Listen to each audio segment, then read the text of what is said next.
Hello, it's great to be with you here today at GovX Digital 2020. My name is Thomas Moore, and I am Market Principal at MadeTech, and I'm responsible for our services to organizations across London and the Southeast. We are experts in the delivery of technology, data, and digital services to the UK public sector. So today's topic is accelerating public sector digital services delivery. What do we mean by that? What do we mean to accelerate delivery of a digital service? Literally, acceleration means the rate at which velocity changes. And when I hear people talking about accelerating delivery in the context of public sector digital services, what do they really mean? Increasing the speed of what? Specifically, how is this increase in speed perceived? By whom? And what are the intended benefits? So to begin, let's look at this meaning in context and consider some of the expectations around an accelerated delivery. So accelerating delivery means, I think, obviously, seeing results sooner. But there's nuance here. We don't just want to see things sooner. We want to start realizing value nearer to the start of a delivery. And we want to see value realized throughout deliveries, not only towards the end. Acceleration also implies an ability to change direction at pace and then make real progress in a new direction. Deliveries that are seen as accelerated can often tolerate some false turns along the way, as long as the delivery teams can demonstrate an ability to course correct based on what they learn, and therefore ensure they do not stay wrong for very long. Acceleration also means learning more and faster, building a deeper understanding of a whole user problem. Interestingly, I think acceleration has implications for how we think about ourselves and how we think about the organizations we work for and how we want those organizations to look. Acceleration can suggest a dynamic culture, an effectiveness, an ability to make a greater impact. Of course, accelerated delivery is mostly understood to think about speed, faster delivery, but it's clear that speed at every stage is not always desirable. So what kinds of benefits are we expecting from an accelerated delivery? Well, if we see results sooner, we can increase confidence in the service for everyone involved, not just citizens, but the staff and civil servants and our partner organizations. Because delivering results sooner isn't expected to simply mean working longer hours. It means breaking down the overall objectives. It means delivering the highest value outcomes earliest, getting working solutions into the hands of real users incrementally. All of this allows for increasing levels of satisfaction and confidence for everyone involved. Also, when we spend money and when we see results sooner, we build internal confidence in our investment decisions. The ability to change direction brings with it the benefit of accommodating changing circumstances. Some deliveries are a bit like trains. Once you start going along an initial direction, it seems there's no way off until you reach the end. And that isn't what we're expecting from an accelerated delivery. We need to be able to accommodate changing circumstances, such as changes in policy, changes in politics, changes in local and world events, such as those we're living through now, all of us, changes that impact the needs of our users and also the organizations that serve those users. And this ability to change direction can foster and help foster innovation by enabling experimentation and exploratory thinking, which in turn increases the opportunities for teams to discover more effective solutions.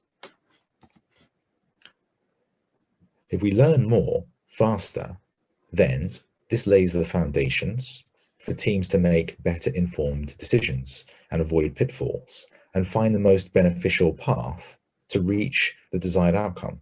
In particular, we expect accelerated delivery teams to be great at identifying what is the next most impactful step to take next. And all of this contributes to how our organizations look. Organizations that can deliver real benefits at pace are rewarding to belong to, and they are able to raise their profile. They may have higher morale among staff. And all of this can help organizations maintain strong internal teams, widen their appeal, and can support recruitment and staff retention. But do these things stand alone? I would say not. But let's test it. Let's say we have a team with engineers who are amazingly brilliant at delivering and deploying code changes really, really fast. Now, this only really becomes useful when they are also able to continuously identify the next most impactful change to deliver next. If we consider a team able to deliver rapid changes, what if they are going in the wrong direction? This is not what we're looking for in an accelerated delivery. So being able to change direction is essential. Whilst there is value in all of these things, the true value only comes when they are considered together. And this interconnectedness is also an indicator that public sector organizations and delivery teams need to take a holistic approach in different areas at the same time in order to accelerate the delivery of their digital services. So now I'm going to introduce and talk about 3 key enablers for accelerating digital service delivery. And the ones I want to mention today are using modern digital delivery practices, organizing teams to solve a whole problem, and diversity in teams and widening team diversity. All of these are enablers for accelerated delivery. So firstly, modern practices for digital delivery. We use a range of modern practices for technology delivery and service design research here at Maytech. And here on the screen are several we consider to be essential. Now, it's likely that most of you on this talk will be familiar with these, and this is not an exhaustive list. And in this particular short talk, I won't go into any of them in any detail, but it's important to point out them because there is no doubt that these practices are absolutely critical for any form of accelerated digital service delivery.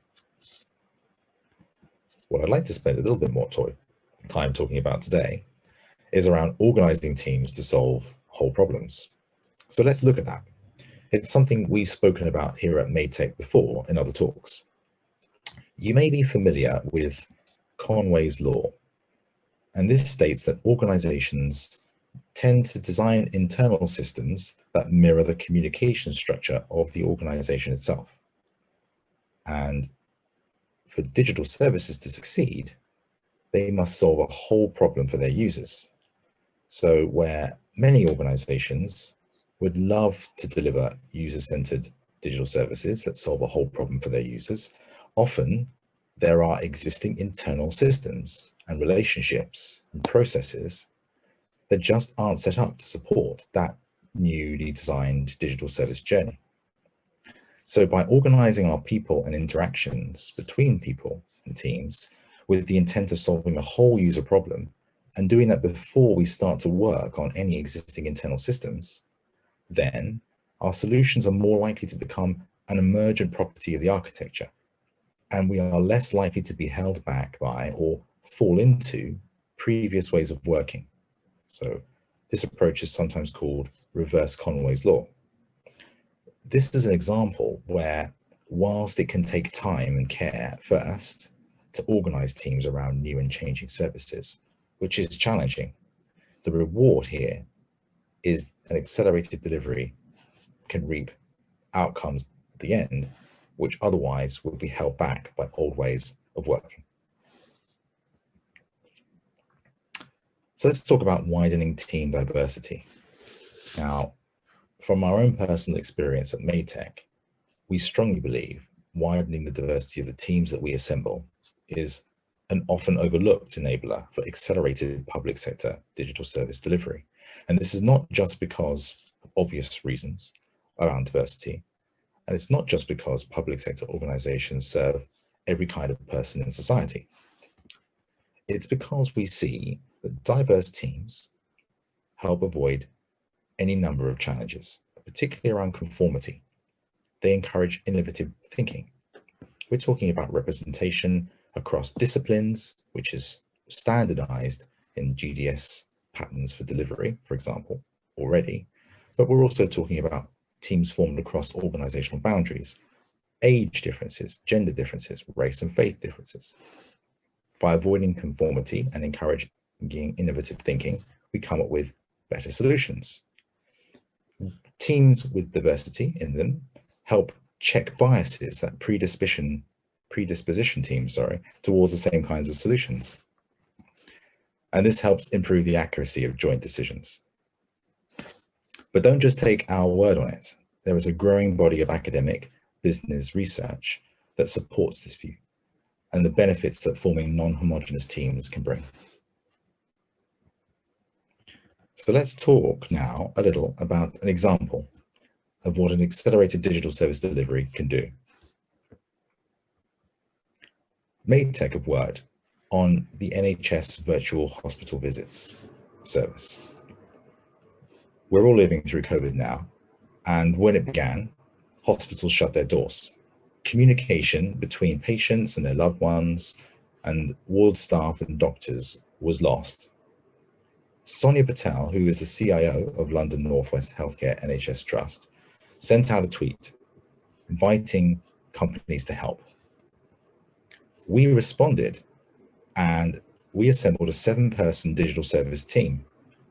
And in just 48 hours, we had stood up a secure open source NHS branded alpha app. Now today, the NHS virtual hospital visit service is handling approximately 40 calls a day in 6 hospitals in over 50 wards, both COVID and non-COVID wards, indicating how the accelerated delivery of a service can also identify new things you can do with it quickly. So how have our enablers helped in this particular example? At MadeTech, we use modern digital delivery practices by default. So daily stand-ups and stand-downs at the end of the day with weekly planning, getting user feedback as quickly as every 2 hours at one point in this particular project, but at least daily or weekly. Using cloud infrastructure, in this case, a cloud agnostic infrastructure. Open source solutions enable people to comment, to offer ideas, to critique, to propose solutions. Interoperability was built into the design of the solution from the beginning by composing features, reusing existing services, including gov.uk services, and reusing the design patterns that have been established for building NHS apps.